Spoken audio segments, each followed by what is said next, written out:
And welcome everyone to another exciting adventure and journey on riding through the unknown. I'm your host, Michael, and tonight's guest is someone I'm excited to bring on. She's bringing a topic I have not really got a lot of clarity to and haven't had really on the show before, so I'm excited to have her on to share her knowledge and experiences with us. And so I have to admit, too, we've been having a lot of fun talking backstage, getting ready for this. So I can definitely say you all are in for a huge treat with this guest. So without further ado, I'm going to turn it over to the one, the only mystical extraordinaire, Cassandra Raven.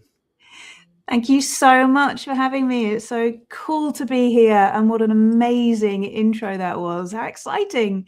Thank you. So my name's Cassandra Raven, and I live in England in the UK, and I am a Kabbalist. Now, the first question that people usually ask me is, what is Kabbalah? And I studied Kabbalah for 25 years. It's more of a mysticism sort of journey, a self-development journey, than anything else. It's not a religion. In fact, anybody can study it, anybody can use Kabbalah, and it's just an incredible topic. And everything is included in Kabbalah. So we've got tarot, we've got astrology, we've got numerology, we've got sacred geometry, we've got all kinds of different topics, all kind of crammed into one umbrella term, which is Kabbalah. So it's a super exciting topic to talk about. I teach Kabbalah, and also I use Kabbalah with my clients in my coaching as well. So it's something that you can come to me and learn, and it's something that you can come to me as a client, and I will use it as a tool to help you. That is really cool. And I, self taught myself a lot of metaphysics, which is the term I use, saying I'm metaphysical. But from the way you described it, it sounds like I'm actually a Kabbalist and just never knew it. Yeah, it's surprising when people say, "Oh, well, I'm into these topics. I'm into this same stuff." And this is where it gets super exciting, because when I start to tell people about the tree of life, which is the image or the map that we use that's central to the Kabbalistic teachings, the tree of life is like a map of yourself, your own energetics, your own physical body, but it's also a map of the universe. So what we're doing is we're traversing spirit planes, and we're visiting places in the spirit planes as we walk the paths on the map. We visit certain temples, we visit certain places, and each place has its own theme or its own world.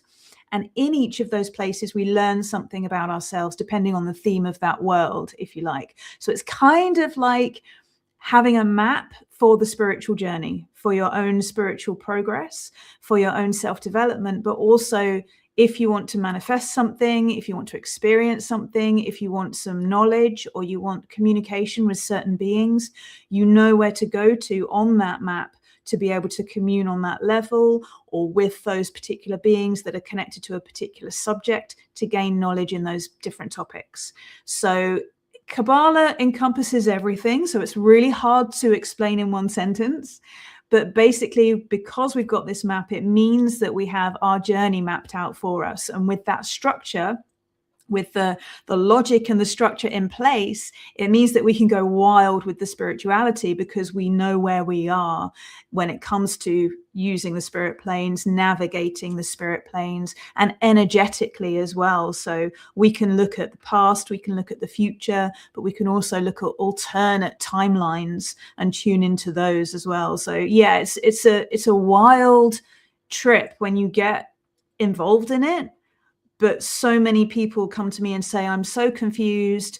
Where do I start? How do I begin? What's the simplest way to start? Because every book goes really deep, really quick, and it gets very complex very fast. So I like to keep things simple for people, and I like to pace people through it so that they can follow the system really easily. And within that, you get so much freedom in your own spiritual experiences, but it's all done in a safe way.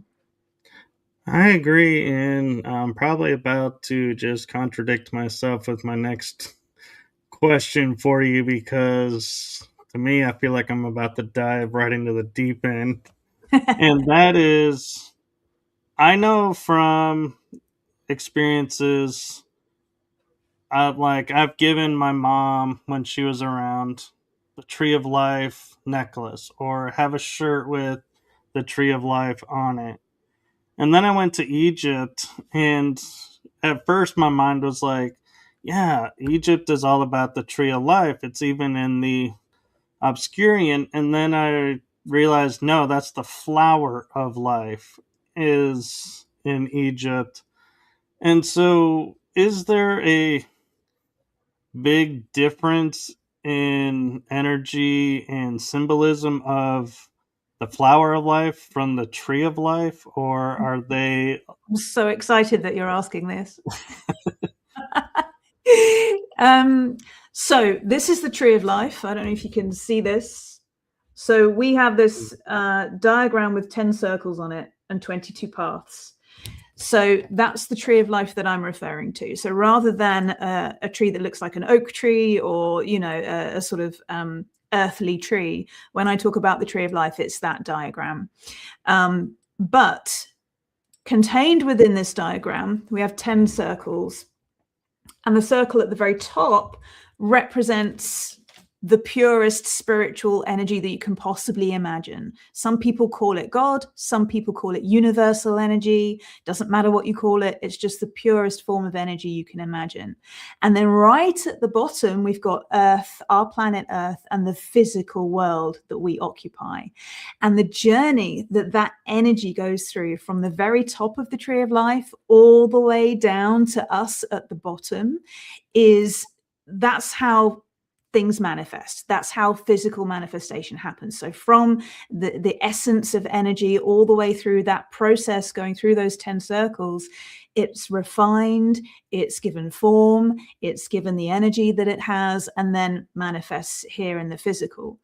And within that tree of life diagram, those 10 circles on there, those are worlds that we can go into, but each one is infinitely deep.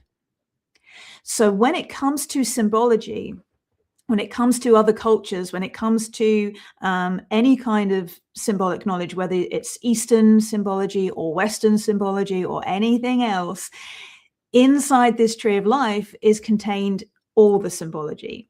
So this is why we say it's a philosophy, it's not a religion. But most belief systems actually fit onto the tree.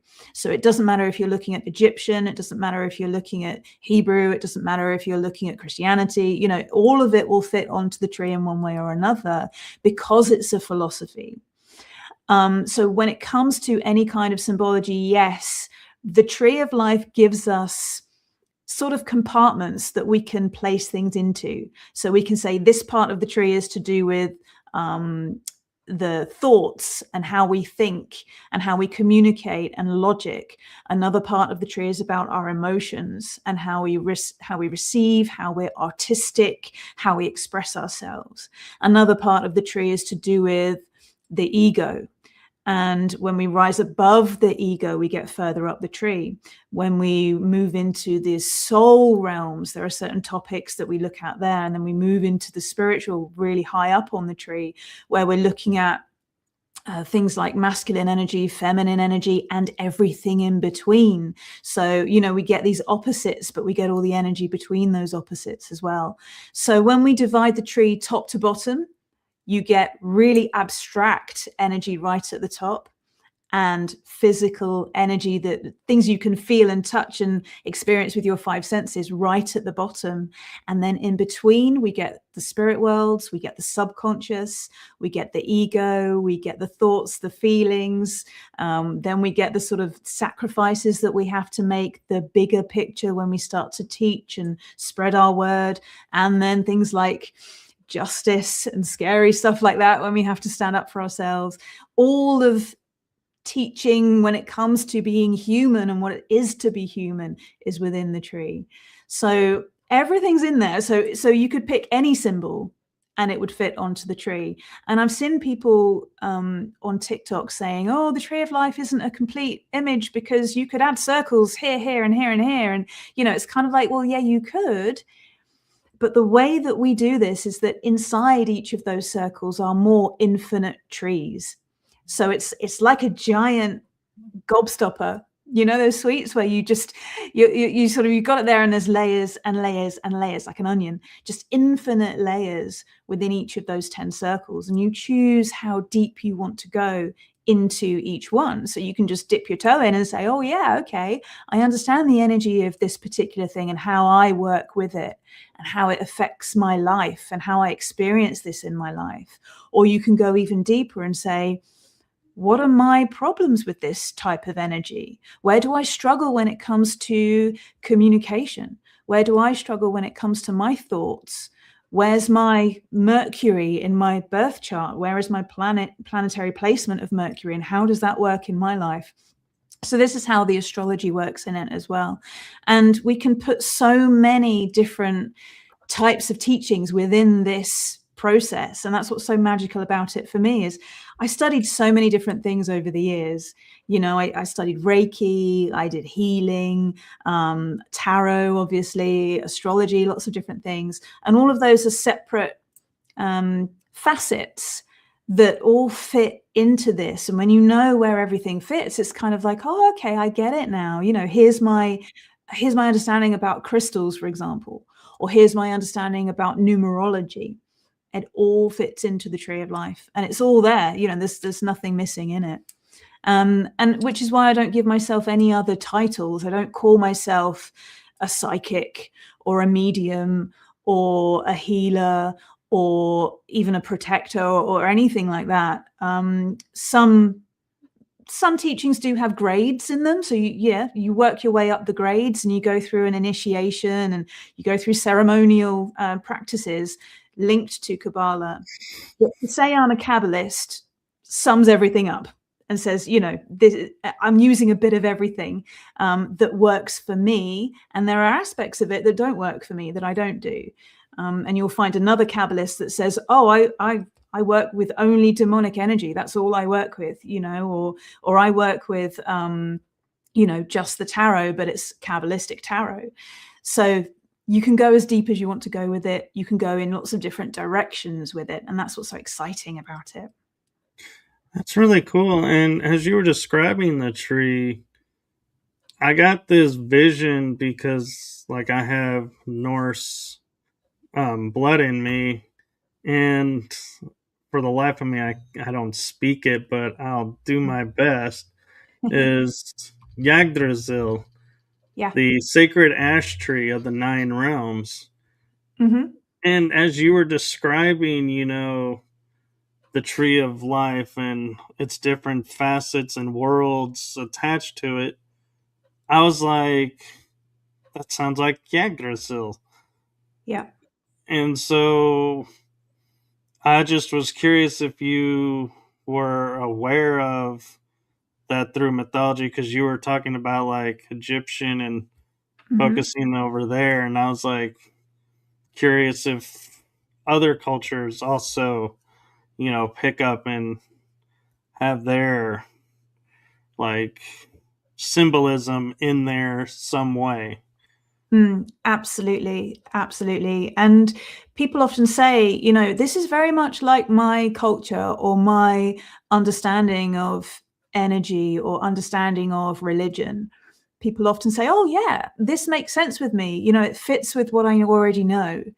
And I think that's what's so beautiful about this the tree of life and the system that I use is that it doesn't matter your background or where you're from. It makes sense. And when you look back into where Kabbalah came from, if you trace it far back as we know, as far back as we're aware, through historical context, but also through spiritual context, the sort of origin is that it was given to Isis, and she was able to then impart the information to her people. So there is that Egyptian sort of link to it. And then any sort of female that comes through Kabbalistic teachings, we are linked, many of us are linked with what we call the Isis line. So it's that line of teaching that's come down. But the fact that it works with so many other belief systems and so many other cultures, it really says to me that it's so universal, and I can talk about the sacrificed God, which is at the center of the tree of life. We talk about sacrificing the ego, sacrificing what no longer works for you, and understanding that that's part of you, but that you don't have to live within it or focus on it. You can grow beyond the things that aren't necessarily working for you or aren't good for you. And that process, as you develop spiritually, as you grow through life, we talk about, okay, you make those decisions in your life at some point. Maybe all that drinking's not so good for me anymore. Maybe I'll cut down on that, or maybe I'll cut down on those bad habits a little bit. That's the sort of sacrifice that you make in order to have a better life. But you can also look at that as the sacrificed God, and there are so many beliefs that have a sacrificed God. You can trace it across the story of this energy that is sacrificed and then reborn as something new, as something different.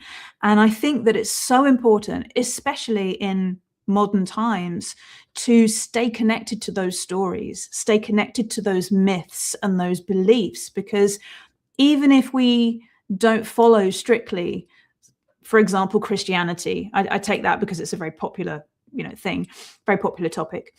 Even if we don't believe in the traditions and the beliefs and perhaps the church side of it, when we look at it energetically, it's very interesting that we see, okay, we've got a sacrifice God here. We've got the idea of placing our faith, our belief in something that can redeem us, in something external to us that can redeem us. Lots of people operate that way. Lots of people look to a god or a goddess or another being in some way. But again, you don't have to follow this. All you need to really understand is energy, and knowing that there's something bigger than us. There's something external to us that is also part of us. And then knowing that we can work with those energies, whether they are gods, goddesses, no matter what sort of historical context you've got or spiritual belief that you have, it's really all very similar. The stories are very similar, and we're taught these things so that we can progress through our lives, so that we can hear these things and say, how do I fit into that?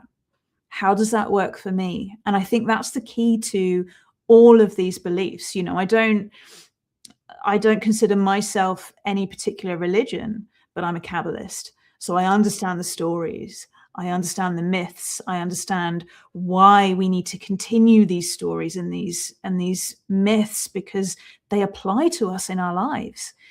So whether it's Norse or, it doesn't matter what it is, we need that. We really need that. And we need it more now than I think we did 5-10 years ago, because everybody's walking their own path. And we're all discovering, we're all searching, we're all curious, right? So we're all kind of, what's that about? What is that energy, and what is that weird thing I experienced, and what is that thing I can feel but nobody talks about? What is that, and without necessarily having to be religious, this is where the path is starting to unfold for us now. And I think it's so important. And I always say to everybody that comes to me, go and explore. Go and find out more. Take your own path. Like, this is a framework, but it's not necessarily right for everyone. And it means that you can explore it. Just try it out. Just give it a go, and then step outside of it and more than anything, be a heretic. That's always my message to everyone is, we're all on our own paths, and it's up to you to find that foundation, to find what works for you, but then stretch the limits a bit, explore a bit, be daring a little bit, take a little bit of a risk if you feel safe to do so. Really see where you fit into those stories, into those myths, into those beliefs. And it's so important that we do that we develop our own strength and our own ability. Don't just believe what someone tells you. Understand it, really integrate it within you, and then explore. Yeah, it's interesting because as we're talking about like the ideal of the sacrifice God, and you went into, you brought up Christianity. I was thinking about it and going, I could think of at least two for Christianity. And it's just surprising. And it's the fact, too, that, I also wonder, is it because a lot of these faiths are really all coming from one singular source? They just took what they needed to fit their narrative and created their religion, and other religions took what they needed and created their version. And so is that why like the Kabbalistic view is so prevalent and everything, is because it's going to the source versus all the little segments or branches of the source? Yeah, I mean, I think it's the basic framework that most beliefs are centered around is, you have the Abrahamic beliefs. They are all really singing from the same book.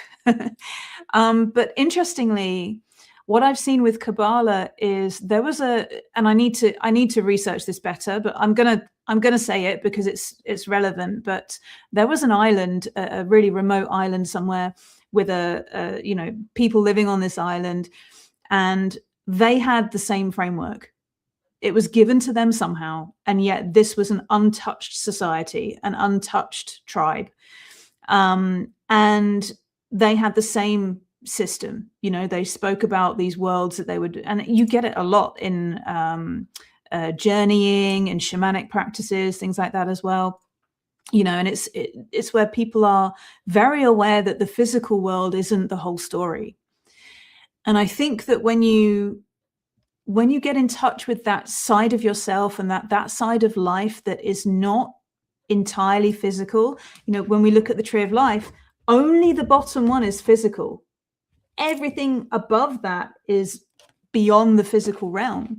So there's so much there to explore and experience. And people say to me, well, what about aliens? And what about, the star people? And, what about these different people who say that they're from different planets and, all of this? And it's kind of like, well, yes, we study all of that within this. These are truths that are within there. And there's really not much that's not possible, if you see what I mean. I've heard crazy theories and insane things that people have said, and I've thought, it's really brave of people to say the things that they're saying, but I can map it on the tree. So it makes sense to me what they're saying. And I might not have experienced what they've experienced or seen what they've seen or spoken to the energy that they've communed with or seen where they're from or where they claim to be from. However, I can map it on the tree so I can understand it. So I can say, okay, that belongs there. And that's part of that understanding. And energetically, that's where it fits. So who am I to question what somebody else is saying? And I think that's a big part of it as well, to always be flexible. Because if I was to say, this is my way and it's the only right way, and I know the truth and it's the only truth, then that will be extremely close-minded.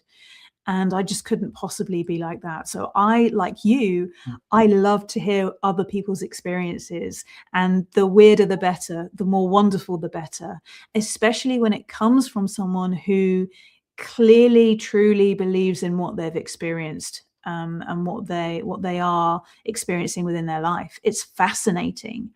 So this is a framework, Kabbalah as a framework, because everything fits into it. Everything in the universe fits into it, compartmentalized and put in its energetic place. It means that anything that anyone says, I can say, oh yeah, that's there on the tree. And so I don't doubt anything that anybody says, and I don't poo-poo anything that anybody else says, because it all fits into this framework. But when you apply the framework and you start to use it, that's when everything in your life just explodes, because you're able to then say, right, well, I want to achieve this, or I want to be more like this, or I want to go here or do this with my life. Then you map that onto the tree and you've got the map to get there immediately. So it works in so many different ways. But you're right, it's so interesting to see other people say, oh, that makes sense with what I already know. And people say that to me all the time. Is it the North Sentinel Island that you're referring to? The untouched island? I can't remember which one it was, unfortunately. I need to look into it and have a look. But it's a long time since I looked into it. But they definitely have the same, the same system. Yeah, because that one's in the Indian Ocean, and I was looking one day and wanted to make sure I spoke the right name, so I looked it up while you were talking, and it's been untouched by European civilizations for 60,000 years. Wow. Because anybody who would approach, they would be attacked. And so that's why I was like, I wonder if this is the same island. But the idea behind it is that this information, or this sort of structure or teaching, if you like, it's given to people, and not just a particular group of people. It's been channeled or passed to different people around the world. And it's really interesting when you look at something like symbology, and you look at, for example, the elemental symbology. So when we look at the four main elements, you're looking at air, earth, fire, and water. And almost every culture will say these are the building blocks of life. We've just come to understand it. And it's also really interesting when you look at things like alchemy and our understanding of the sun and the moon and the planets and day and night and, opposites and energetics. You get it all in there, and cycles. We're all inherently knowledgeable about that, because it's to do with our survival. If we didn't understand the cycles, if we didn't understand the seasons, we couldn't survive. And so when you tie all this in with the symbology that we're always using, that we're always tuned into and connected to naturally, then you start to kind of say, well, really, this is a knowing. And anytime I talk about this with other people, it's like they're remembering, and they kind of go, oh yeah, it's like, yeah, that makes sense to me, and I start talking about astrology, and astrology makes sense to people because we don't know how it works. Ultimately, we don't know how it works. Yet, no matter how you flavor it or package it, there are waves of energy that are coming from outer space, hitting the earth, and we either ride those waves or we try to swim against those waves, but they're waves of energy all the same. And it is happening, and it's up to us to understand the patterns and to understand that energy and work with it rather than working against it. I agree, and it's interesting too, is I wonder, because I've come to learn there's 5 elements to humanity in our building blocks, because there's the ether, or as the Chinese call the qi, or there's the spirit element that comes into play. And also, as you talk about like astrology being essential, what about I can never pronounce this because it's Greek, but the Ophiuchus? Oh, the 13th sign. Yes. Yeah. Well, this is great. We need to question these things, and we need to say, does this system still work?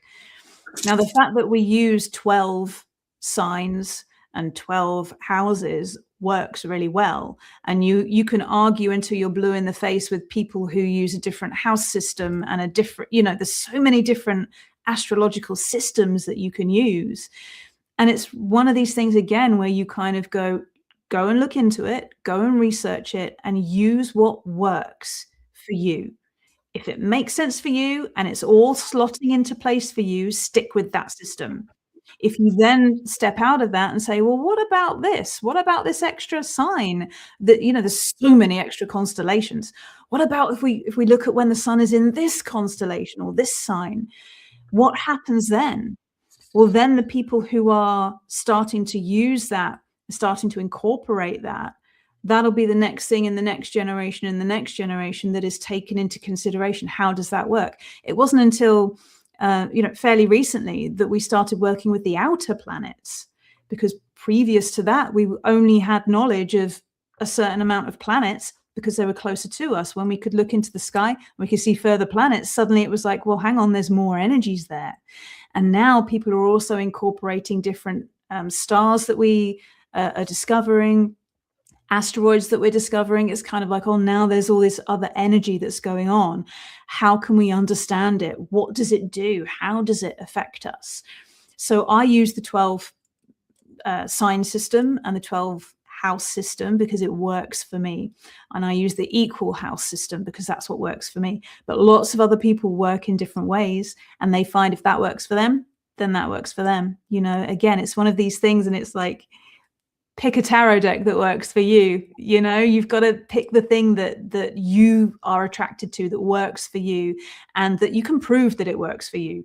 Don't just take it because somebody says it. Test it out, try it, experiment with it.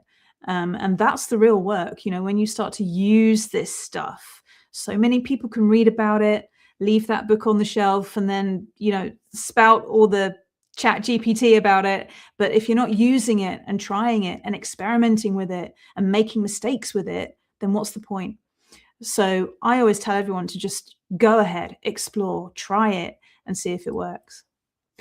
And what I find interesting is because in the Chinese zodiac, if I'm not mistaken, there is the snake, but the snake is not in the 12 zodiac because it was the 13th symbol is the snake. I was just looking it up, and something struck me as I was thinking about it, going, the snake. And then I was like, the never ending story, the medallion, the Orin wasn't snake, circling around and ended up biting its own tail, so to speak. And so I'm like, my mind starts going, wait a minute, am I like connecting dots here? And the Chinese never gave up the 13th symbol. They gave up a different symbol by keeping the snake. And so, could that be said for other astrologies, that they we didn't eliminate all the same symbol. We eliminated a different symbol across the board so that everybody was still 12, but there was no set unifying factor that said, yep, we're getting rid of this symbol. Everybody's on the same page, right? Great. It's one of those things where I love so many aspects to that. I think there's a lot of occult symbology in the never-ending story. But also interesting that, the 13 and the snake, because now we're into why is 13 unlucky? Why is the snake considered bad? And suddenly now you're a Kabbalist. Because piecing all of these things, like taking all of these different things and saying, oh, that's interesting. That's what makes someone a Kabbalist. That's what makes someone go, okay, so the number 13 has this connotation. The snake has this connotation. Why is that? Why is it that we consider this to be negative or bad or unlucky in some way? And then making these connections. So a really good way to do it with the tree of life is to look at this part of the tree here, the red circle. And I usually say to people, you know, what do you think of when you think about the color red? What do you think of? I think of roses, blood, purity, love, and Yeah. also battle. You know, battle is in there too, but Yeah. honor, you know, the usual stuff. Right. So people say blood, passion, danger, you know, your stop sign, or your red is like stop. It's a warning, right? A warning sign. Mhm. As you say, battle. These are really good words, you know, all of that stuff. So in the Tree of Life, we have the planet Mars associated with the red circle, and Mars is the planet of war, but it's also the planet of justice. So when it comes to that part of the tree and experiencing that part of the tree, you're looking at all of those things within your life and within yourself, everything connected to the color red and that Mars symbol. It's all categorized in that one world that we can visit. Now, for me, in my personal astrological birth chart, my Mars is really badly placed. It's one of the worst planet placements in my chart. So when I got to that part of the tree, when I was being initiated into those parts, that part of the tree was so difficult for me, because Mars energy is very difficult for me to deal with. I'm very anti-war. I'm anti-conflict. I don't like war. I don't like conflict. I don't even like passion that much. You know, I'm very sort of, I'm passionate about some things, but I wouldn't call myself a quick to anger person, or, extremely passionate about lots of things. And when we look at all of the symbology that goes into that one circle, and you start to piece everything together, and you say, okay, so we've got all these things. How do I experience that in my life? How does that all show up in my life? And then what happened for me to work through that energy at the time that I was deep into that study and initiating into that energy, I found myself in a situation where I was physically attacked by someone, and I was faced with a choice. I could stand up for myself. I could take this to court. I could go the whole way, or I could just be a victim and let this thing affect me. And so I chose to fight. I realized that this was my moment to use that Mars energy in my life to make sure that I was going through the justice system, to make sure that I was standing up for myself, that I was healing myself, and that I was activating that Mars energy for myself. And so I ended up in this 4.5-year court battle to make sure that this person was, justice was served. And I ended up, of course, everything was fine in the end. But through that process, I had so much healing to do around my Mars energy, and, everything that fit into it, all of the sort of masculine energy that I had never really wanted to face or sort of integrate into my life, that I found so difficult for me. That was my time to change all of that energy and to go through that. So things aren't always that extreme when you're working with the Tree of Life, but that's a really good example of understanding the energetics of it, and understanding when you're given the opportunity to make a choice to transmute that energy for yourself, to make something different of it.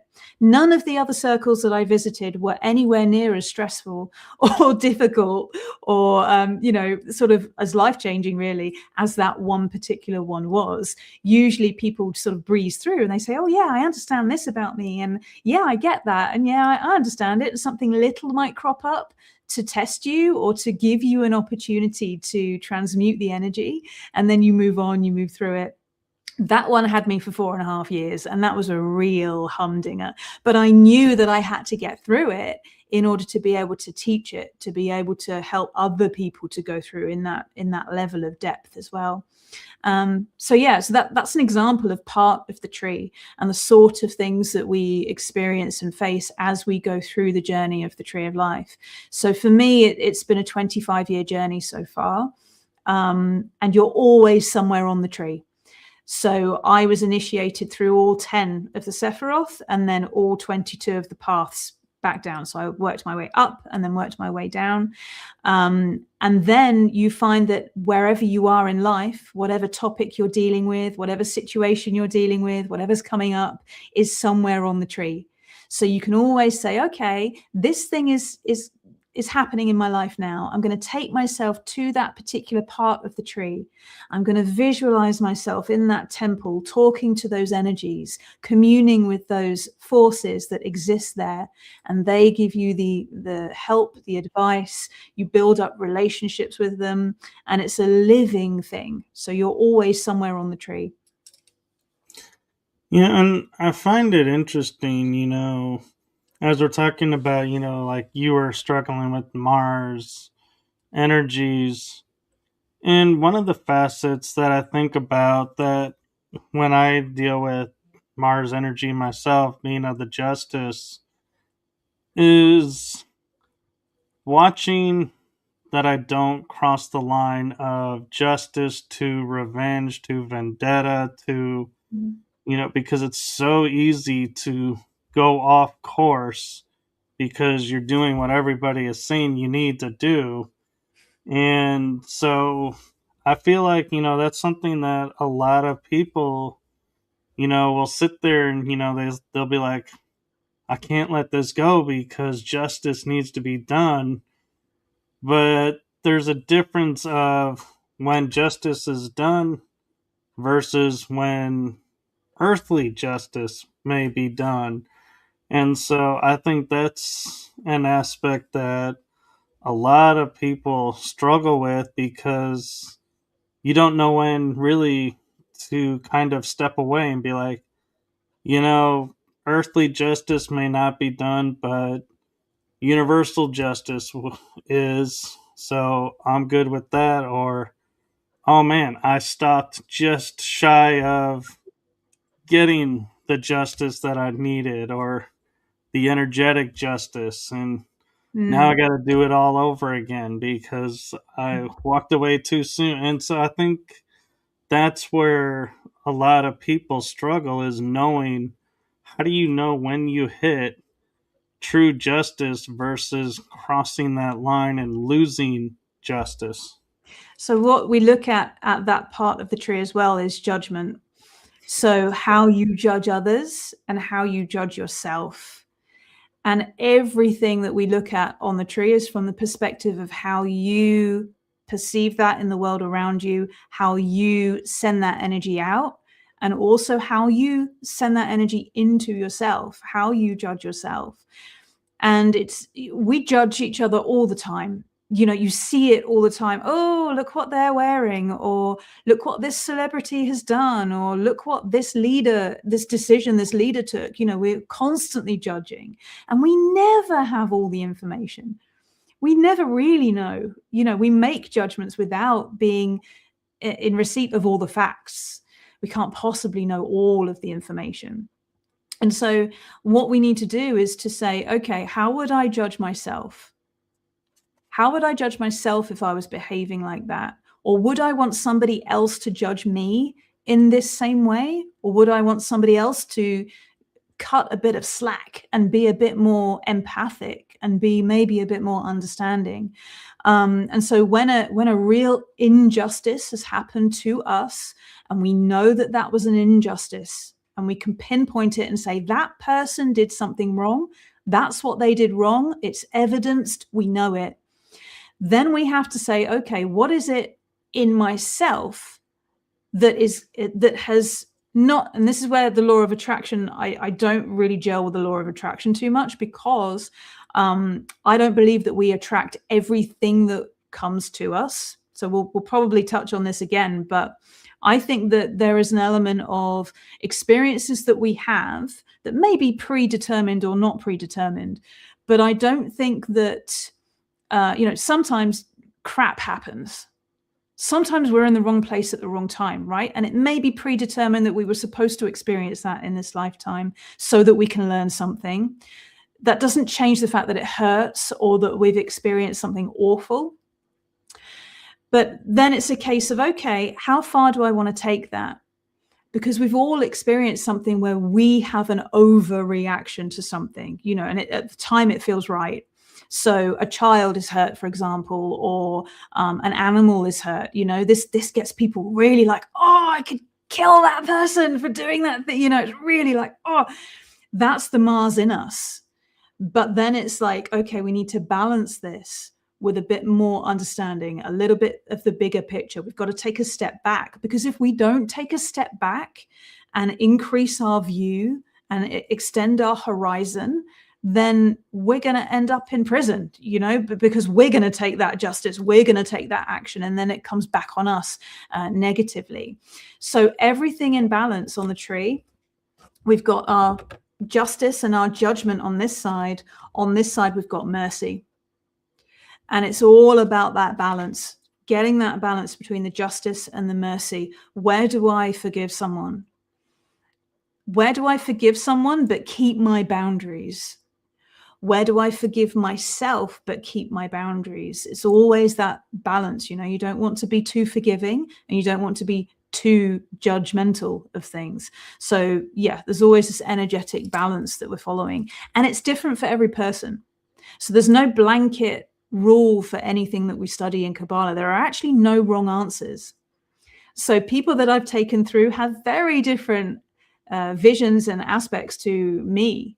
You know, my clients have very different views, sometimes politically different views, sometimes morally different views. And yet I'm able to still navigate things with them, even though they're different to me, because I get them to a point where I say, do you really, in your deepest part of yourself, do you really believe that? Do you really feel that? When you go really deep, do you really want to have justice on that person? Do you really want to do that yourself? Or do you want to be more logical? Do you want to get a lawyer in? Do you want to be more, you know, think about it a bit more, take your time? Or do you want to just go ham and, you know, go and hurt that person? Right. And that's where I feel like the, you know, system of justice we have being formed by the Code of Hammurabi, and everybody talks about how this is like the best code system that's ever been, and it's basically boils down to eye for an eye. Mm-hmm. But there's a fallacy in it, because like you're saying, you know, if somebody murdered my family member and in my rage I go and murder someone in their family line, it's going to keep going back and forth. There's never any justice, because it's a never-ending cycle of eye for an eye for an eye for an eye for an eye. Yeah. And I think that's what people never saw is, yeah, you know, it sounds good saying, you know, yeah, if you steal something, something's going to be stolen from you, you know, just, you know, the scales are balanced. But they're really never balanced, because somebody is always feeling like, oh, you did this to us, even though we did it to you. You didn't have the right to do it back. And so we're going to now take retribution and do it back. And so that's what's interesting to me is, you know, how do we ever really, you know, sit down and go, what is justice? How do we even have a concept of justice? Because everything we've been taught about it doesn't make any sense, because in the end, somebody's always going to be seeking a retribution over it. And so in actuality, justice is never gotten. Very true. And, you know, this is why wars go on for centuries, because neither side then wants to back down, because, you know, they did this to me and the other party is saying they did this to me, you know, and it just goes on and on. So yeah, I absolutely agree with you with that. At some point, you know, at some point there has to be empathy. There has to be a level of, we need to come to an agreement. Obviously, each case is different, you know, and there are situations where it's very clear cut. what we have is a societal understanding of right and wrong. And we have that understanding of right and wrong baked into our laws, which is why we have, something that's against the law and something that's within the law. And of course, those things vary from culture to culture. But it really always comes down to, how much can you forgive, and understanding that it's okay if you can't forgive. This is something that's so important within this kind of work, is working in the light and in the dark, the light and the shadows. Because oftentimes people say to me, I feel like a bad person because, and they'll say, it'll be something like, I can't forgive someone, or I have all this anger in me or rage inside me. And often when we start to dig into it, it becomes apparent that there's a real reason for it being there. And sometimes it's just habit that somebody's so angry, or, a cycle that somebody's been in for so long, they can't remember why they're angry. And then I say to them, why do you feel like this? Why do you feel so full of rage? And they can't answer me. It's not a particular injustice or a particular event that's happened. It's just become the way that they are because something happened at some point and it became their personality. So sometimes we look at these shadows and these darkness, these dark areas within ourselves and say, do I want to keep that? Is it useful to me? Because somebody who's full of rage, who has a position in their life where they're fighting for justice, where they are standing up for the underdog, where they are helping people that don't have a voice of their own, we need that rage in those people. They can't be placid and easygoing and whatever. We can't have that in those warriors. We need those warriors. So this is why it's important to understand ourselves. We can do that through our astrological birth chart. We can see who we really are energetically and say, okay, this person is a fighter. We need them on the front line. Or this person is a teacher. We need them teaching. This person is a healer. We need them healing. And sometimes we can be a combination of those things. So again, it's understanding, what is your energetic makeup? What are you here to do? Truly, what are you here to do? And are you pursuing that thing? Are you actually walking that path? Or are you just stuck in a cycle? Are you stuck in something emotional that's happened to you? Or are you actually living out your true purpose? That's a real key part of this work as well. Well, and I kind of feel like there has to be an element of all three, so to speak, in one. Because if you just let the warrior loose, he could wipe out civilization and feel like, hey, I did my mission. I fought the fight. But he needs the healer and the teacher, as the example to say, hey, we did the fight. We got back this territory that was in question. We're done. This is it. Yeah. You don't have to kill everyone. Well, what I mean is they know where to draw the line. They know where to say mission's accomplished and not, okay, now we got a new mission. Oh, now we got another mission and another mission. It's like, nope, these are not our missions. This is not our fight. Yeah. This is their fight, and let them handle it and we back out. And that's what I think is somewhat missing in the world today is, everybody leans on somebody else to come in and fight their battles and then expects them to stay and fight. But when it's over, it's like, well, we're leaving. It's now up to you. And it's like, they're like, well, I don't know what to do. All we know is this. So, it's like, it's like we're handing the keys back to, we're going to be back in a decade maybe because they're going to do the same patterns over because they don't know any different. This is why we look at it on an individual level and on a world scale as well.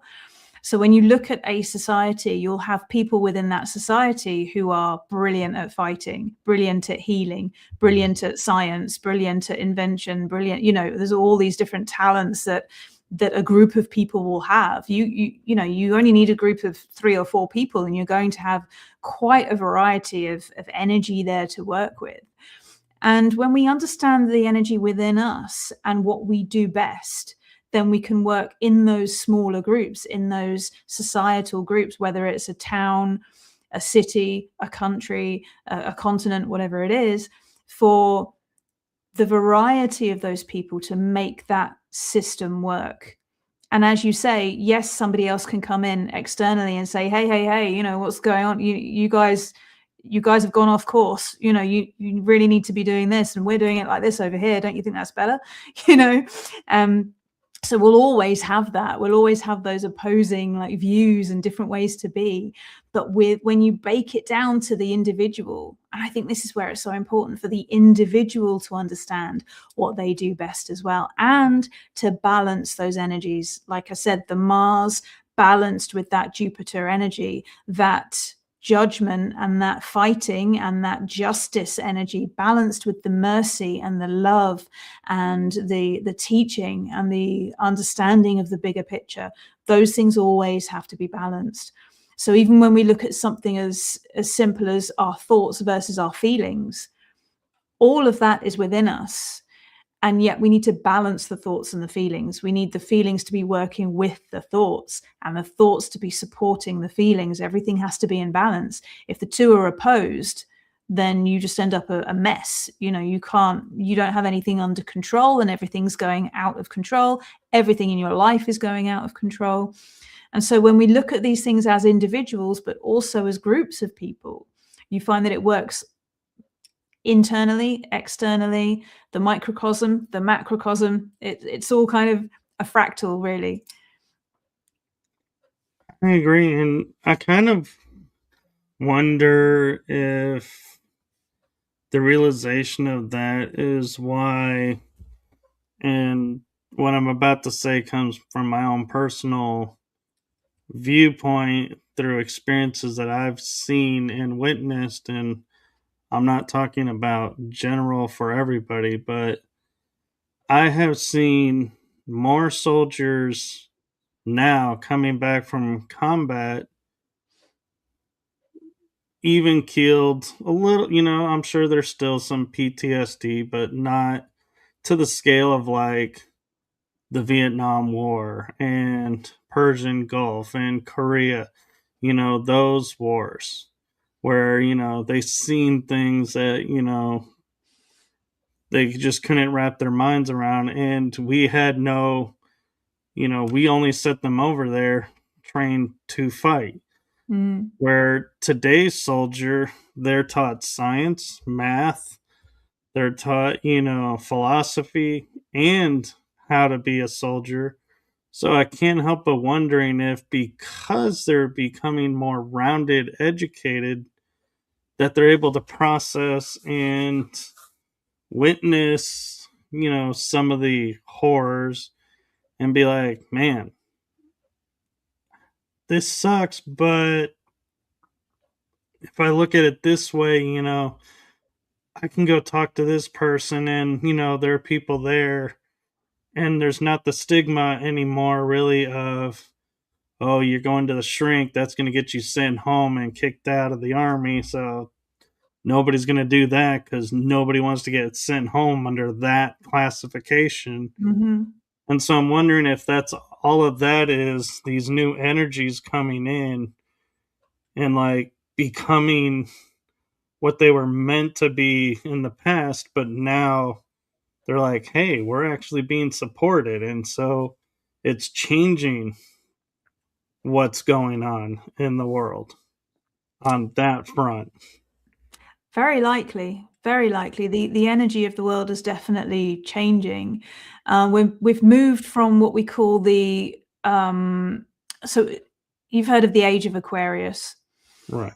So we go through different ages in the world, and we've moved from an age where it was kind of like the Christ age. So we had the Christ age where we were told that we could put our karmic debt onto something like somebody would take our karmic debt for us and transmute that energy for us. That was the past age.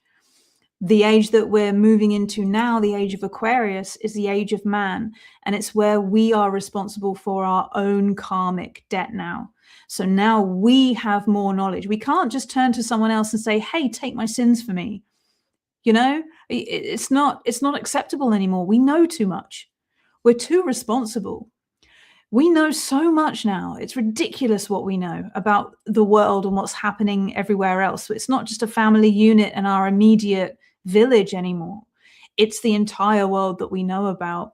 And we don't always know the truth, but we know most of what's going on, much of what's going on, probably too much of what's going on. But it means that we no longer have the excuse to say, oh, but Christ will take my sins for me, so therefore I'm let off. I'm off the hook. Now it's, what do we do responsibly? What are we doing to look after our planet? What are we doing to look after ourselves? How do we develop ourselves to better people? How can we be the best people that we can be? How can we be the best family member?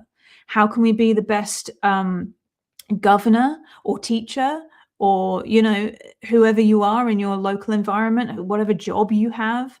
How can you be the best influencer?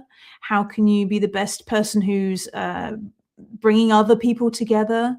And then it goes bigger and bigger and bigger, because we're no longer just in that small environment that we were previously. Now we're global. And we have to understand the bigger picture better, and we have to take responsibility more for the health of the planet, for the health of ourselves, you know, and understand that we are just all human beings living on this rock, floating in space, you know, and we've got to move away from these old ways of being, because that's just not going to cut it anymore. There's no excuses anymore. And so I think that's the energy that's moving in. I think it's more conscious energy where we are saying, how can I be better? What can we do better? And how can we make our lives better? And of course, there are always the other people who don't seem to think that way. They seem to have their own agenda. They seem to have their own thing going on. And, you know, we're always conscious of, oh, okay, they're not quite working the way that we work, or, you know, those people who have got all that money, who are focused on going to Mars, or focused on creating AI, or whatever it is, you know. And it's kind of like, hang on, what about the people? What about the ground level? You know, we need to be more responsible now. And it's all part of the same thing, isn't it? I think it's that same energy that's moving through.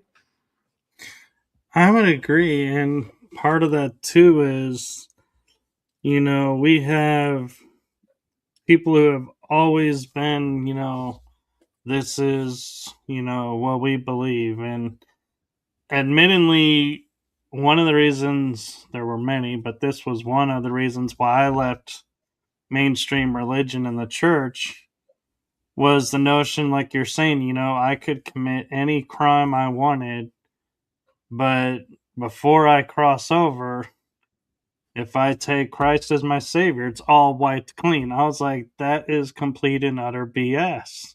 It's not a free ticket to do whatever you want. Right. And you're saved right at the last minute. And it's like, yeah, no, it doesn't work that way.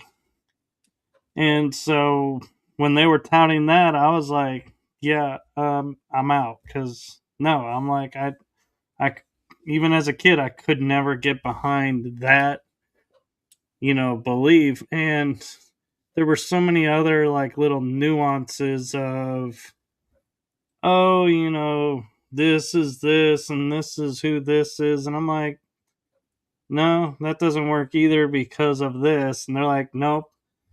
And so I was like, it was too many contradictions, in other words. So I was like, yeah, I need to go do my own search. And that was one of the things where in the beginning, like I was saying, you know, I wasn't so familiar with Kabbalism, because I'm like, I studied Islam. I studied, you know, the books of Judaism, Christianity, the New Age, even did a term paper in college on it. And I was like, because those were the ones that I knew. I had never heard of Kabbalism. And I'm like, and so when you brought that up, I was like, you know, where was this? How did I never hear this? And now it's like, oh, I did hear of it. I just never knew what to call it, and so called it something else. And I, Mm. and I feel like that's what happens so often around the world is, everybody really is believing in the same thing, but because we get hung up in labels and names, that it's like, no, we can't get along because I'm fighting for this God. And they're like, well, I'm fighting for this God, but and then you get the Kabbalist comes in and goes, you guys realize you're fighting for the same person, so you both are like either screwed or winning. So take your pick. And it's like, oh, it's like Mm. nobody wants to admit to that. Oh, we do Mm. believe the same thing in the It's, same person. yeah, it's very much that. So there are different ways to spell Kabbalah. So I use the spelling with a Q, and the spelling with the Q is the Kabbalah that is okay with the astrology and the tarot. And it's an important difference between that and Kabbalah spelled with a K, which comes from the Jewish mysticism. So the Kabbalah spelled with a K won't be connecting with the Christ force energy, for example. Okay, so there are differences there. They tend not to use tarot as heavily as we do with the Q spelling. So it's important to make that differentiation. So when you look up Kabbalah, if you're coming across Kabbalah spelled with a K, that is the Jewish mysticism specifically. If it's spelled with a Q, that's the one that I'm doing, that is the sort of umbrella term of it. We both use the tree of life and connect with the tree of life as the main structure with what we're working with. But I think that having that structure, having that path to follow, having that sequence that you go through, it's not like, I mean, that you can go through grades and sort of get those titles, but I don't think those are important. I think the important thing is the self-development through it, understanding the bigger picture, connecting spiritually. And some people say, oh, it's too scary, I don't want to connect with demonic energies, I don't want to experience scary things, isn't it unsafe, isn't it dangerous? A lot of people say that. Well, if you're not doing it in the way that it's laid out, in the order that it's laid out, then it can be dangerous, because you're not always mentally prepared and spiritually prepared for certain experiences. So if I had started Kabbalah and I went straight into that Mars experience where I was, in this kind of situation where I had to deal with my Mars energy, if I hadn't have done years of work leading up to that, I would have really struggled with that. It could have broken me. So it's kind of like a mental thing. You grow in mental strength, you grow in spiritual strength as you work your way through the system, that it's laid out in a certain way. It's in a certain order, so that it's like going to the gym. You're building your muscles as you go. You experience it slowly, gradually, bit by bit, step by step. You don't throw yourself into an extreme experience. You don't kind of go, oh yeah, let's go play with some demons today. It's really dangerous to do that kind of thing. What you want to do is build up to communing with energies, and then decide. You can decide in Kabbalah what you want to experience. You can say, I want to connect with this angelic force, which is really just an egregore. It's really just a concept. It's an archetype. So I'm connecting with this energy that's an archetypal energy that deals with a certain topic. And I'm going to get my information. I'm going to get the knowledge. I'm going to get the help that I need, the real deep, impactful knowledge that energy is going to give me. And you can do it in a way where you can access your shadow side or stay in the light side. And people call that the demonic or the angelic side of the tree, the two sides of the coin, those two different energies. And you can work with either of those. It depends what you want to work with. It depends what suits you best. So you don't have to do anything, but you do want to approach it in a certain order. and a certain process so that you don't break yourself mentally or spiritually as you go. So it's important, I think, to say that, because one of the main questions that comes up is it dangerous? Because people have got this view of it being working with demonic energies and this sort of thing. You don't have to do that if you don't want to do it, though. Yeah, and it's interesting because I have, kind of led an esoteric life and never knew that again was the term for it. And one person that I studied under for a while was Nassim Haramein, who taught that inside of everybody is a black hole in a universe within each individual. We're all a walking universe. And so I was like, okay, I get it. The energy's there. Okay. And then William Henry, I followed him for like 20 years and was friends with him. And he taught, oh, the Ark of the Covenant is this energy device. And lo and behold, it matches up with the chakras. It's inside of us. Mm-hmm. And as you're talking about, like, the tree of life being within us, I started looking and thinking to myself, well, what is the Ark of the Covenant? It's supposed to hold the power of God, is what they say. Well, wouldn't that be a black hole, so to speak? And so is the black hole, like that Nassim's talking about, being inside the Ark, which is powered by the tree of life. Could you say it that way? Or the key is the tree of life to this inner, but they're all connected, is what Yeah. I'm getting to. Yeah, you could say that. So the center pillar of the tree. So we understand that the tree is within us and it represents the universe around us as well. So we can map ourselves onto the tree. So this would be our feet and the top circle would be just above our head. So in terms of when you talk about chakras, the center pillar down the center of the tree is very much similar in the idea of the chakras, also in the fact that the top of the tree of life, that top circle at the very peak of the tree, is really your crown chakra. So your crown chakra is opening up and you're communicating using your crown chakra. And then, you've got the other points of energy down your body. Of course, there are more than 7 chakras in total. But yeah, it's a similar energy. It's a similar idea that you've got the most spiritual at the top and then the most earthly connected to your feet at the bottom. Very similar. And when we talk about things like vibration, music, anything, I mean, color has a vibration as well. So this is why we have the specific colors that we use for each of the circles. It's the same energy. Energetically, it's the same feeling to it. And there are lots of exercises that you can do to practice feeling and sensing energy. You can get something as simple as colored card and just shuffle them up and close your eyes and then put your hand over and see what color you're sensing. So you start to get an idea that everything has a vibration, everything has that pulse, that energetic force to it. And this is how we start to understand this within us. Incidentally, on the tree, there is this circle here, which is not always illustrated. And that represents the lack of knowledge or missing knowledge. And that could be described as a black hole. It could be described as the abyss.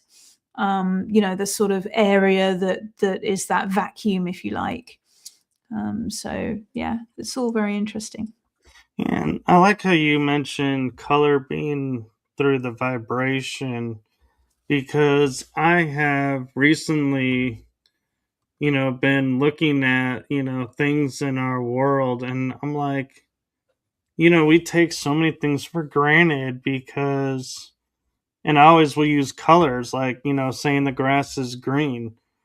Well, how do we know grass is green? Because that's what we've been told for centuries, and we just blindly accept it now that grass is green Mm-hmm. or brown if you don't water it. But either way, and I said this, and I was talking about this, and somebody goes, oh, well, it's actually green because it absorbs every spectrum but green, and that's what's reflected back. And I was like, okay, because I could question that too, but I was like, I only have so much time on this episode, so I was like, okay, yeah.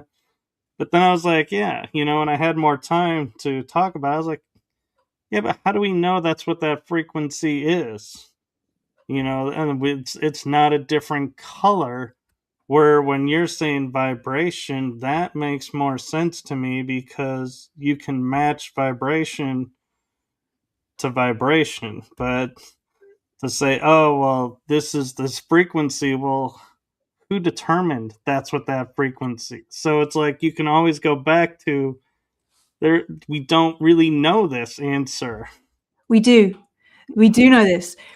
This is so good. This is such a good conversation to have, because the 10 circles on the tree of life represent 10 different energies. And I said there's a tree within each circle and it's infinite. Well, those are the different depths of that energy, right? So different vibrational depths of that energy. But when we look at things like, take for example, using herbs for healing, right? How do we know a particular herb heals a particular thing? It's thousands of years of use. It's thousands of years of practice. And how did people know back then?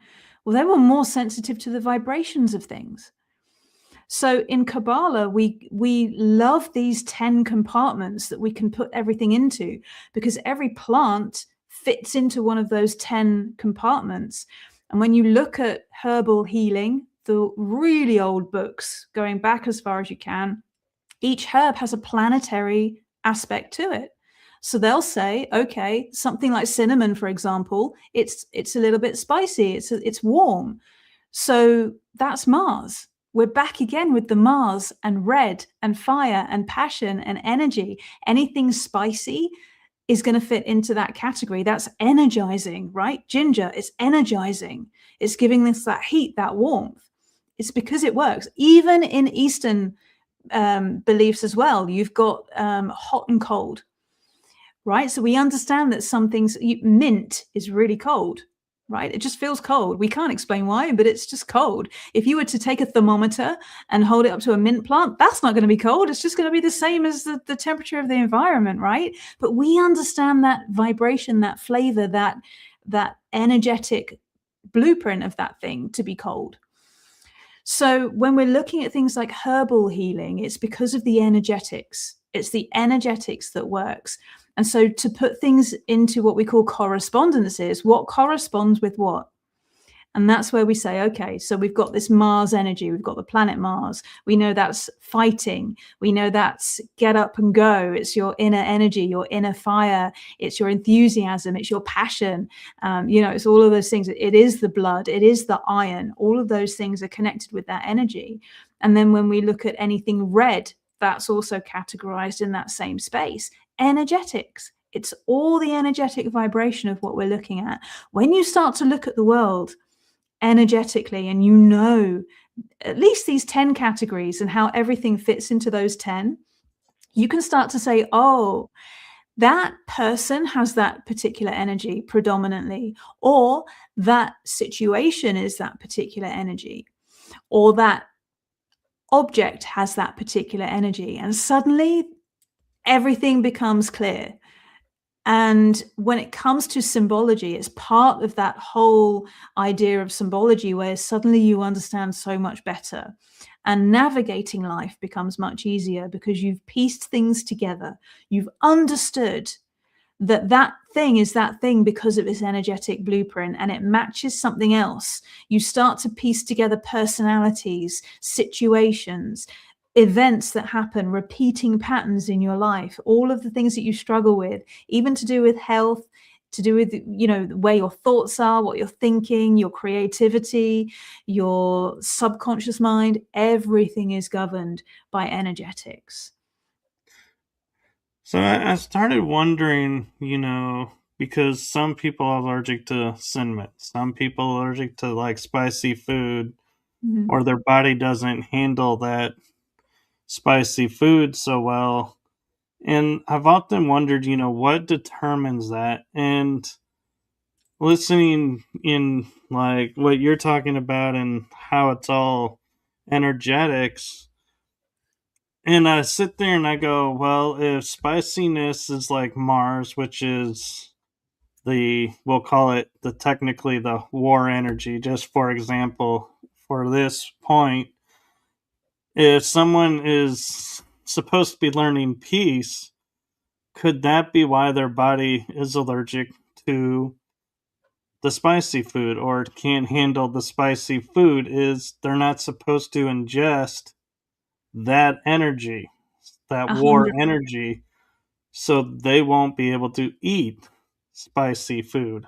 Yeah, yeah, that's exactly it. And so I mentioned earlier, Mars is really badly aspected in my chart. It's the worst planet for me.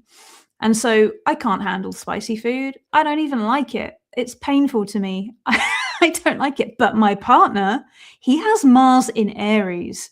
He's all the Mars. He's all the fire. Every meal he has, he's putting on hot sauce and, doing all this. And it's because his Mars is in Aries. That's the sign that it's supposed to be in. Mars loves being in Aries. Aries is that, again, that fighting energy, that initiating force, that fighter that goes first. So it's like a double whammy of that energy. And so he loves all the spicy food. He loves all the fiery things, all of that kind of stuff. And, that's where we differ. And it's really interesting to look at our astrological charts and say, okay, this is where we're different to each other. And this is where we might argue. This is where we might come up against each other and say, oh, I'm this, but I'm this, and you can also, of course, see where you're compatible as well. But yeah, absolutely. That's the sort of thing that I look at somebody's chart and I can say 100% what food they like to eat. You can tell the experiences they like to have, whether they're an adventurous person, whether they like to stay at home. It's all baked in there. Yeah, and the reason I was looking at that is because there are certain spicy foods that I just cannot eat. Period. It's like I can't even handle the juice. Like if it was on the food, it's like no. I need a whole new dish. It's not as simple just remove because it's the juice as well. But there are some days though where, like, I'll be honest, I'll go to like Golden Chick. I don't know if you guys, I don't think you guys have Golden Chick, but you can get chicken tenders there, and they make them just flavorful as they are, or they put this dusting on that puts like, burn your lips kind of heat to it. And you can get them half and half or all spicy, all original. And so I noticed there are days where it's like I'll hear myself and I'm like, why? And I'll say, hey, can I get half and half?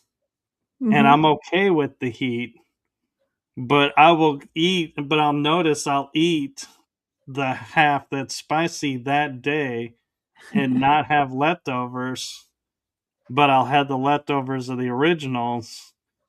And I wonder if, the body just needed that energy that day for something. And so it's like, hey, we'll get the fuel here. We got it. Now we're good to go. We don't need this anymore, so do not eat this again. Kind of mentality. Yeah, that's really interesting. Also, you could look at where the planet Mars is on those days. So this is another thing that's interesting about astrology. It's not just about where the planets were when we were born, it's about what they're doing now. So, if you were to look at the sky now and you were to say, okay, at the moment Mars is in Aries, more people are going to be eating spicy food, but then if it's a day when Mars is in Cancer, then less people are going to be wanting those Martian experiences. It's very interesting. And this is how people are so general about astrology.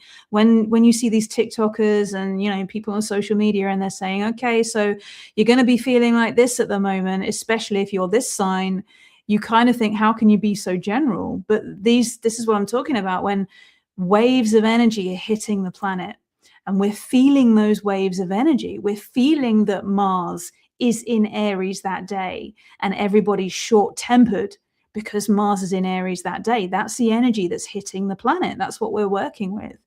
So you get these kind of periods of time where you can kind of say, as an astrologer, you can say, oh, okay, this is going on at the moment. I might want to watch what I say today because I could really upset people if I'm too honest. You know, today is the day to keep quiet and be extra kind and be extra nice. And then there'll be another day when it's kind of like, okay, today's the day I stand up for myself. Today's the day, you know, and that's that energetics again. And yeah, and I don't mean to keep picking on food, but it's my mind is curious because of certain scenarios. Like, I know people will say, I got ulcers because I ate too much hot food. But then I'll hear other people saying, oh, yeah, you could cure the ulcer by eating hot food. So it's like, wait a minute.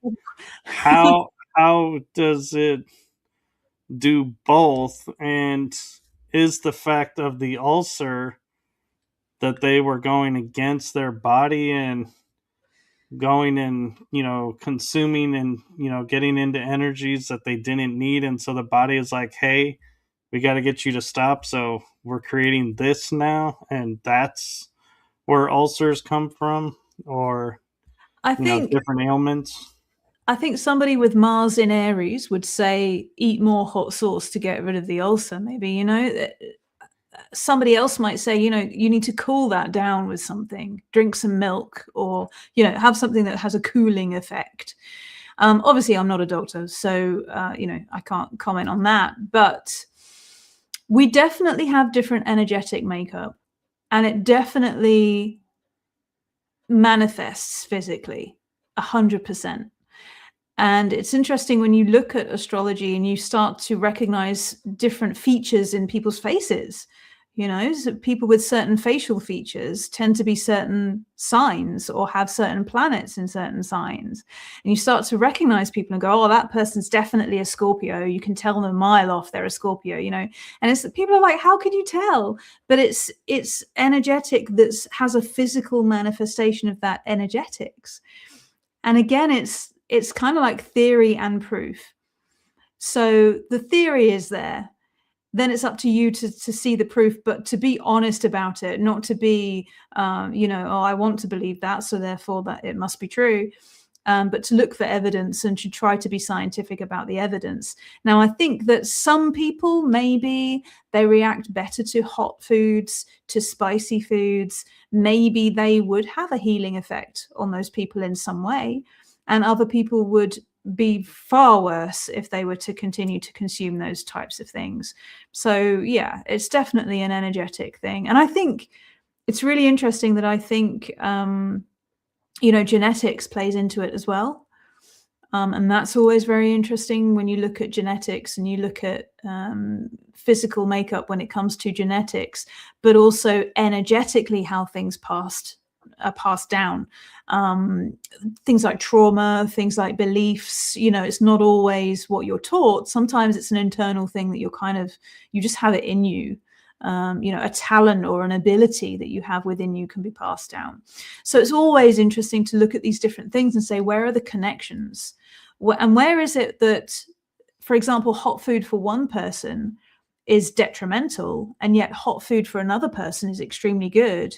And yet maybe you take that person's twin and they react differently. So why does the twin react differently? And there's something in there that's not quite the same, and you'll boil it down to the fact that they were maybe a few hours apart in time, and a fast-moving planet has moved into a different sign or a different house during those few hours, and they have a different energetic makeup about them. So yeah, it can be very interesting. Yeah, and we're at the hour and a half, but I wonder if you have time for another quick question. Yeah, let's do it. Let's do another question. So I wonder, because energetically we talk about star seeds, hybrids, and this and that, but I want to take it in a different route and go, can the zodiac be a hybrid? Can you be a hybrid zodiac? Because an example is, I'm a water sign and I'm not near the cusp. So I don't have, like they say, if you're on the cusp, you can have the other sign that's near you. I'm not in that zone, but yet being water natured, I give off a lot of heat. And so I'm more of a fire element, even though I'm born in a water element. So I'm wondering, can you be hybrid zodiac sign even though you're only born under one sign? So yes, you can. So it depends how many planets you have or which planets you have in that sign. So in your astrological birth chart, which is a snapshot of the sky at the time that you were born, taken from the place where you were born, it's just a photograph of the sky.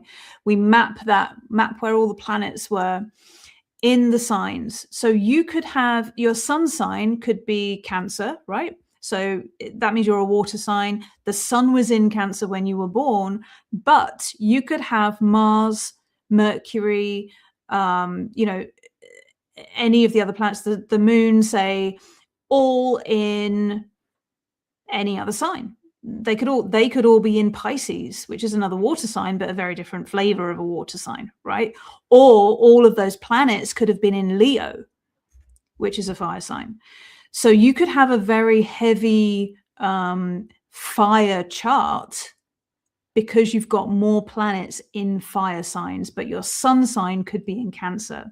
So you're saying your sun sign is in a water sign, but you could have a ton of other planets in fire signs, which gives you that heat, it gives you that hot water, that boiling water feeling. People who always have hot hands, warm hands, maybe they have that constant warmth about them all the time. They tend to have a lot of fire. My partner is one of these. He's got the Mars in Aries. He's got lots of fire in his chart. He's always warm. I can't understand it. And here's me, mostly air, so I'm always cold. My hands are always cold, my feet are always cold. My Mars is in Cancer, so I have this iron deficiency. This is how it all manifests.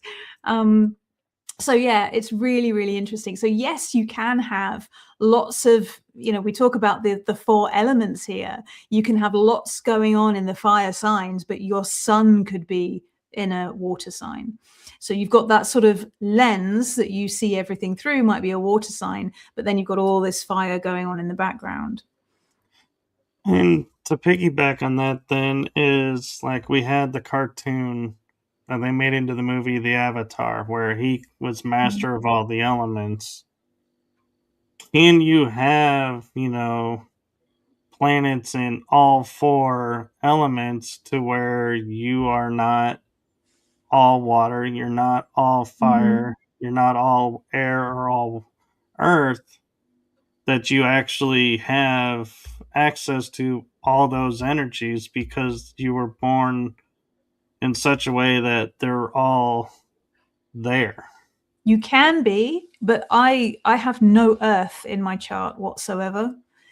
So I am devoid of earth, no earth in my birth chart. So it's mostly air, little bit of fire, little bit of water, but zero earth. So there are no planets in earth signs in my chart. So when you have a chart like that, where you have a complete absence of one of the elements, that shows you where you need to focus in life. It shows you where you need to work a little bit harder. It doesn't mean that you're cursed or doomed to never be able to do anything earthly. It just means you have to work a bit harder at that thing, or it takes a little bit more effort to be able to do those things, or you naturally don't like doing earth type things. So earth is shopping, cooking, anything to do with money, anything to do with the day-to-day boring stuff. I find all of that stuff really difficult and really unpleasant to do. So I make sure I do those things when I get up. I do all my earth things, get all the earth out of the way so that I can spend the rest of the day doing the things I enjoy. I do my teaching, I do my, all the mental processes, all the logic stuff, dealing with my clients and doing all the fun things, learning stuff, all of that. So charts can be all, very heavily aspected to one or more of the elements and missing some. I haven't seen a chart that's missing 2 elements entirely. I think that's pretty unusual, but it is fairly common to be missing one entirely. Okay, and so then I also wonder, like you're saying, with Earth missing, I view meditation and grounding as tied to the Earth. That's Earth Mhm. energy. So would that be why some people don't meditate or don't always remember to ground, is because that element's missing? Yeah, that's definitely part of it. Yeah. Okay. Well, I thank you for your time, and I just want to say, you know, in full transparency, we did have not a hookup, a hiccup in the timing for tonight's episode because Cassandra is in the UK, so it is the wee hours of the morning there, and so we didn't realize until it was like the day of or like a few hours the night before that, oh my Mhm. God, we got the times confused. So I just want to acknowledge to saying thank you for, sticking with it and honoring the time, even though we could have changed it. There was still time, but you didn't just disappear and say, oh, No. the time was, I was there on this time when I thought it was, and you weren't Oh, there. no. And like, what? No, So, no. We agreed to this. I saw that when you put it out publicly, I noticed that you'd put it 8 p.m. your time. And I thought, you know what? It's gone out publicly that it's that time. It's cool. I will honor that time, and it's cool. So don't worry about it. well, I just like to acknowledge that because that is a sacrifice. You're giving up sleep time. And so I just like to honor and say, I appreciate you doing that. And in Thank you. future, we'll, be more clear on the time when we talk about it. And I also would like to give you a message, and that is from my heart and the heart of my shows to you. Thank you for what you're doing for humanity. It's Oh, seen, lovely. felt, heard, and appreciated. So thank you. Thank you. So, where can people find you if they have questions or want to delve into this path? Right. So the best way to get started with learning this with me is on YouTube. So you will find me, Cassandra Raven, on YouTube, and I have a free mini course on there that is connected with manifestation and using the tree of life. And that is the best introduction to using the tree of life that you can possibly have. So you will get a result with that. You'll get into using the tree. You'll start to understand what it's all about. And that is, of course, completely free. And that is available on YouTube under Cassandra Raven. And I have my website, which is cassandraraven.co.uk. And on there, you'll see all of my other offers and my tarot deck that I'm bringing out soon as well. Okay. Well, I always like to double check while I'm putting it out. Did I get that right? Yep, that's right. All right. So, thank you so much. And we hope to have you back on because I feel like there's so much more we can share with this and delve into. Yeah, for sure. That would be great. All right. Well, be sure to follow her YouTube channel and follow my YouTube channel because you never know when she'll be back on. We'll work on finding out when our schedules align. And with that, I'm going to say good night to everyone. Have a wonderful evening. And tomorrow, there's a special 1 hour episode of Riding Through the Unknown where Constance Victoria Briggs is coming on, and we're going to delve into the declassified UFO documents. So that's a special episode, so make sure you tune in for that. And if you have questions, bring them, because, yeah, this is a once in a lifetime 1 hour time slot where we are diving into understanding what has been disclosed. And so thank you again, Cassandra, for sharing your gift and your experiences with us. And I also want to say thank you for trusting me, because I know we hadn't met before. And so there is often a trust factor of what is this podcast going to be like? And is this going to be what I think it is? Or are we going somewhere else? And so thank you for trusting me. Thank you very much for having me. Okay, and with that, we are going to say goodnight, and I am going to go find the outro. And again, I also want to reiterate, you had mentioned earlier loving the intro, and I didn't get a chance to say it then, but I will say now that that was my cousin who did that. And so I look forward to, he does my intro and outros and my little promo ads. And so we have fun collaborating on those. So he loves to hear that people love the videos. So thank you. And with that, we'll say goodnight, everyone.